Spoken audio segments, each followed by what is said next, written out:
প্রথম প্রশ্নটা আমরা দেখে নেব কি বলেছে অরিন্দম। তাড়াতাড়ি একটা ভালো করে কাট অফ ভিডিও রেডি করুন। ঠিক আছে, কাট অফের ভিডিও আমি তোমাদের জন্য রেডি করব, এবং যে কাট অফের ভিডিওটা আমি তৈরি করব সেটা হলো 20,000 ভ্যাকেন্সি থাকবে, আর তোমাদের যে ভ্যালিড ক্যান্ডিডেট থাকবে সেই অনুযায়ী কিন্তু কাট অফ হবে। এবং যে কাট অফটা দেওয়া হবে সেখানে তোমাদের পয়েন্ট হাফ কি ম্যাক্সিমাম 1 নম্বরে হেরফের হতে পারে, এর বেশি কিন্তু যাবে না। যদি 20,000 ভ্যাকেন্সি তোমাদের দেয়, এর থেকে কিন্তু বেশিও দিতে পারে। ঠিক আছে, তারপরে প্রশ্ন, স্যার আমি 2022 টেট পাস, 2022-এ টেটের ফর্ম ফিল আপের সময় ভুল করে মাধ্যমিক বোর্ড WBBSE এর পরিবর্তে এইটা দিয়েছি, পরে কারেকশন অপশন দিলেও আর কারেকশন করা হয়নি, এতে ইন্টারভিউর সময় কোনো প্রবলেম হবে কি? প্লিজ স্যার গাইড করবেন প্লিজ। দেখো, তুমি যেটা করেছো ভুল করেছো, জাস্ট একটা লেখাতে ভুল করেছো, তোমার মার্কশিটে কোনো ভুল নেই, তোমার সার্টিফিকেটে কোনো ভুল নেই। তুমি এখানে ভুলটা সংশোধন করতে ভুলে গিয়েছো যখন অপশন দিয়েছিল। ইন্টারভিউ যখন ফর্ম ফিল আপ হবে তখন তুমি ফর্ম ফিল আপের সময় দেবে, আর যদি সেটা ঠিকও না হয় সমস্যা নেই, তুমি যখন ডাইরেক্ট ইন্টারভিউ বোর্ডে যাবে তখন তোমার যে মার্কশিট সেগুলো দেখে নেওয়া হবে, ঠিক করে দেবে, কোনো সমস্যা। এটা কোনো বড় ইস্যু নয় যে তুমি এটার জন্য চিন্তিত হবে। ঠিক আছে, থ্যাংক ইউ স্যার ক্লিয়ার করার জন্য, তোমাকে অসংখ্য ধন্যবাদ। দাদা, একাডেমিক চেঞ্জ হওয়ার কি কোনো সম্ভাবনা আছে? এই একাডেমিক নিয়ে তোমাদের অনেকের অনেক প্রশ্ন আসছে।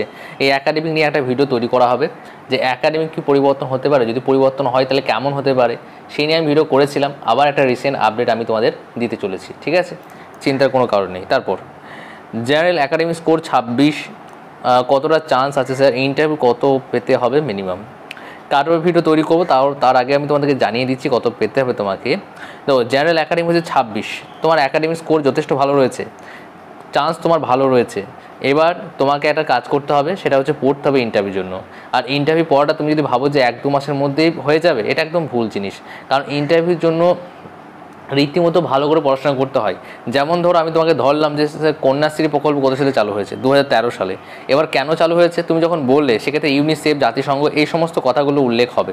তখন সেই তোমার উত্তর থেকে যে শব্দটি তুমি উচ্চারণ করেছো, ইউনিসেফ, জাতিসংঘ, সেইখান থেকে ওনারা আবার প্রশ্ন ধরবে। অর্থাৎ তোমার উত্তরের মধ্যে কী কী প্রশ্ন থাকতে পারে, তাই সেই জন্য তুমি যে উত্তরটা দেবে, নিজের একটা খাতা তৈরি করবে, সেখানে লিখবে যে আমি এই উত্তরে দিতে চলেছি, এবং এই উত্তরের ভিতরে কী কী প্রশ্ন লুকিয়ে রয়েছে সেটাও কিন্তু দেখতে হবে।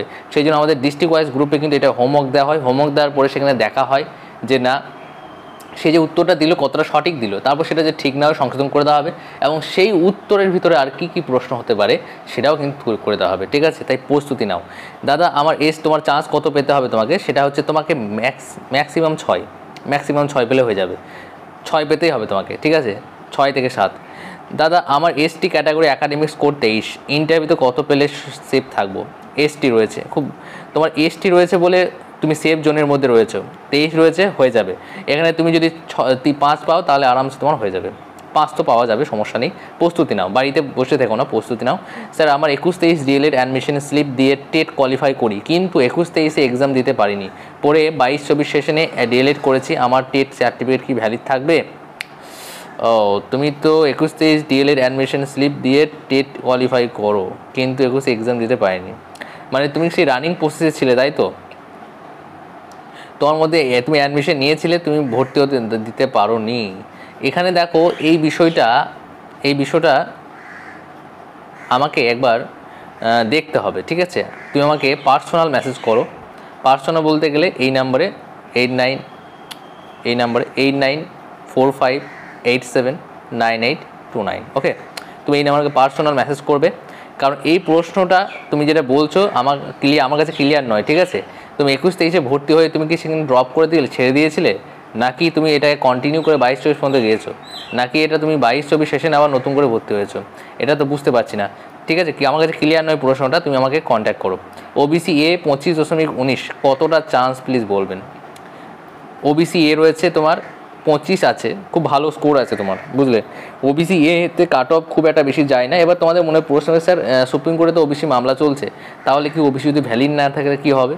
এই OBC বিষয়ে তোমাদের একটা বড় কোয়ারি রয়েছে, তাই OBC নিয়েও আমি তোমাদের A to Z অ্যানালিসিস করে ভিডিও তৈরি করে দেবো।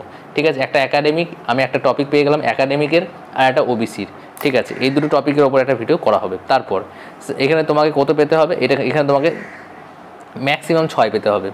ঠিক আছে, 6, তুমি সবসময় টার্গেট রাখবে 10-এ 10, 10-এ 10 পাওয়া খুব কঠিন, সেই জন্য সবসময় টার্গেট রাখতে হবে 10-এ 10, তার মধ্যে তুমি 8, 9 যদি পেয়ে যাও তাহলে তো তোমার হয়েই গেল, কোনো সমস্যা নেই, পাওয়া যায়। ঠিক আছে, তুমি পরীক্ষার জন্য যেরকম প্রস্তুতি নিয়েছিলে তার থেকে তোমাকে বেশি প্রস্তুতি নিতে হবে। তুমি যদি ভাবো যে না ইন্টারভিউ মানে কোথা থেকে প্রশ্ন ধরবে তো সেটা জানিই না স্যার, পড়ে কী লাভ, এরকম চিন্তাভাবনা খুব বাজে চিন্তাভাবনা, কারণ ইন্টারভিউতে প্রশ্ন কমন আসে।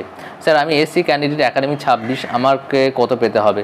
তোমাকে পেতে হবে 5 থেকে 6, ঠিক আছে, কিন্তু সবসময় টার্গেট থাকবে। আমি এই কথাটা সবসময় বলে দিই তোমাদেরকে, টার্গেট সবসময় 10-এ 10 রাখবে। আমি এখানে জাস্ট তোমাদেরকে বলার জন্য বলছি যে তুমি কত চান্স আছে পেতে হবে।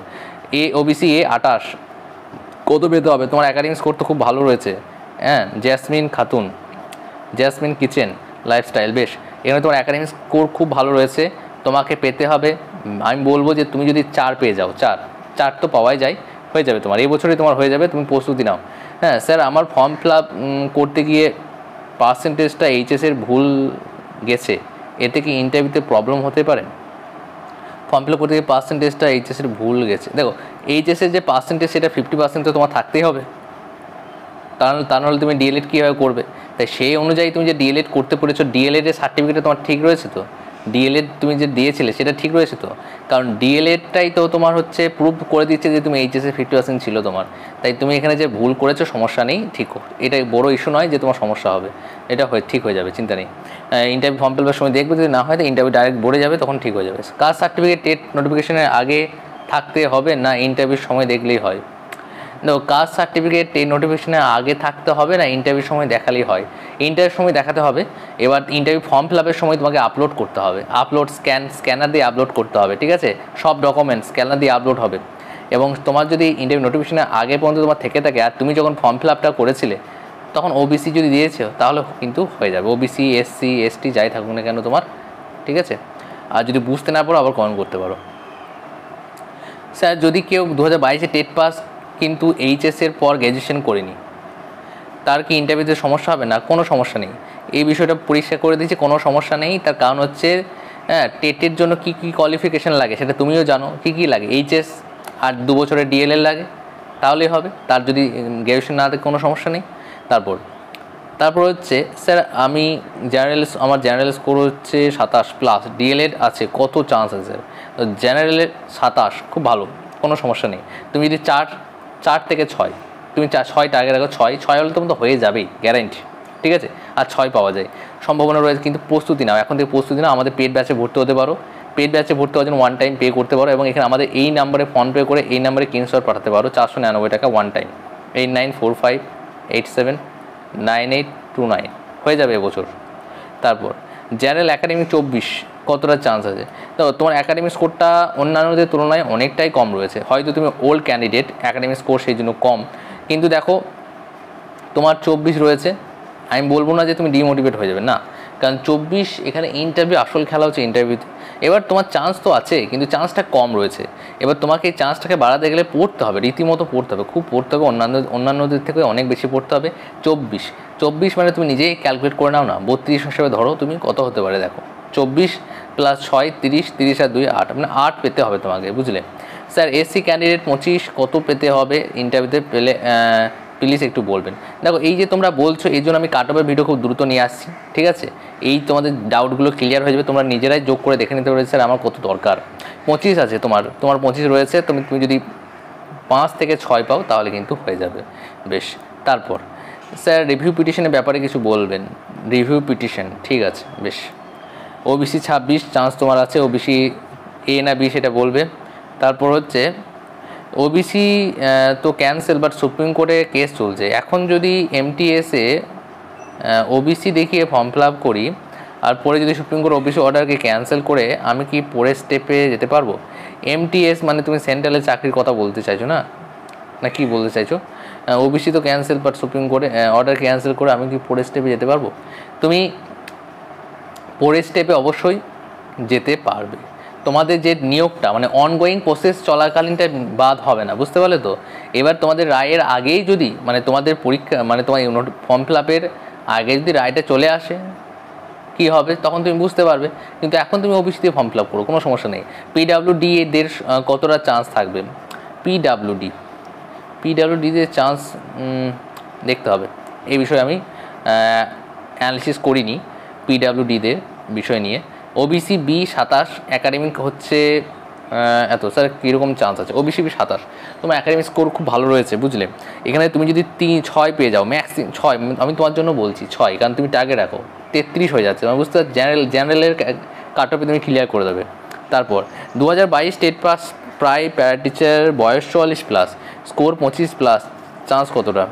হয়ে যাবে, এবছর হয়ে যাবে, প্রস্তুতি নাও। আর তোমার কত বছর প্যারা টিচারের অভিজ্ঞতা হলো সেটা আমাকে জানাও, কারণ তোমার যদি অভিজ্ঞতা 15 বছর হয়ে যায় তাহলে 5-এ 5 তুমি ডেমোতেই পেয়ে যাচ্ছ, সেখানে 30 হয়ে যাচ্ছে, আরামসে চাকরি হয়ে যাবে তোমার। স্যার আমি এসসি 2022 স্টেট পাস, আমার কাস্ট সার্টিফিকেটে বাবার নাম একটু ভুল আছে। এই কাস্ট সার্টিফিকেট নিয়ে আমি একটা সেপারেট অনেক আগে একটা ভিডিও করেছিলাম, যে ভুল থাকলে তুমি কী করবে, কীভাবে কী করবে না করবে, এই নিয়ে আমি অনেক ভিডিও বানিয়েছি তোমাদের জন্য। তোমরা তখন হয়তো তুমি সাবস্ক্রাইব করোনি, সেজন্য দেখতে পাওনি। তাই যারা এখনও পর্যন্ত চ্যানেলটাকে সাবস্ক্রাইব করোনি অবশ্যই সাবস্ক্রাইব করে দাও। হ্যাঁ স্যার আমি এসসি 2022 স্টেট পাস, আমার কাস্ট সার্টিফিকেটে বাবার নাম ভুল আছে, ডকুমেন্ট ভেরিফিকেশনে আমাকে কি রিজেক্ট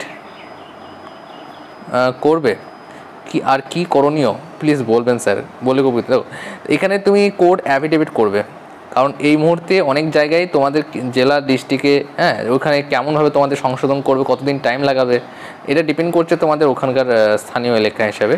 এবার এখানে আমি তোমাদেরকে বলতে পারি কোর্ট অ্যাফিডেভিট করতে পারো তোমার বাবার নামে, যে এটাই তোমার বাবার নাম, হ্যাঁ এটা ভুল হয়েছে, কোর্ট অ্যাফিডেভিট করে নেবে, কোনো সমস্যা নেই, এটা বড় ইস্যু নয়।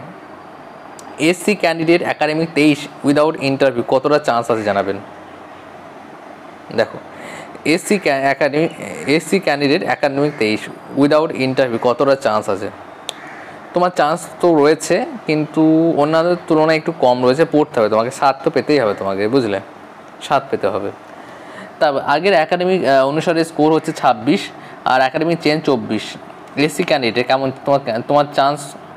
তোমাকেও 6 পেতেই হবে, বুঝলে, 6 তো পেতেই হবে। এবার একাডেমিক নিয়ে তোমার যদি বড় বড় ইস্যু রয়েছে সেই ইস্যুগুলো সমাধান করে দেবো। আর এখানে তোমাদের আরেকটা প্রবলেম হচ্ছে ওবিসি নিয়ে ব্যাপার, ঠিক আছে, বানান ভুল রয়েছে নামের, কি করবে এই নিয়ে একটা ভিডিও তৈরি করে দেওয়া হবে, ঠিক আছে। বেশ চলো আজকে এই পর্যন্তই, আর নেক্সট ক্লাসে আবার দেখা হবে। নেক্সট ক্লাসে আরও গুরুত্বপূর্ণ তথ্য নিয়ে আলোচনা করব, যেগুলো তোমাদের টপিক, মানে যেগুলো তোমরা জানতে চাইছো, বারবার জিজ্ঞাসা করছো, এই টাইপের ভিডিও আমি করে দেবো, সমস্যার কোনো কারণ নেই। আর এখনও মধ্যে যারা টেলিগ্রামে যুক্ত হওনি অবশ্যই টেলিগ্রামে যুক্ত হয়ে যাও, টেলিগ্রামের লিঙ্ক এই ভিডিও ডেসক্রিপশন বক্সে এবং কমেন্ট বক্সে দেওয়া রয়েছে।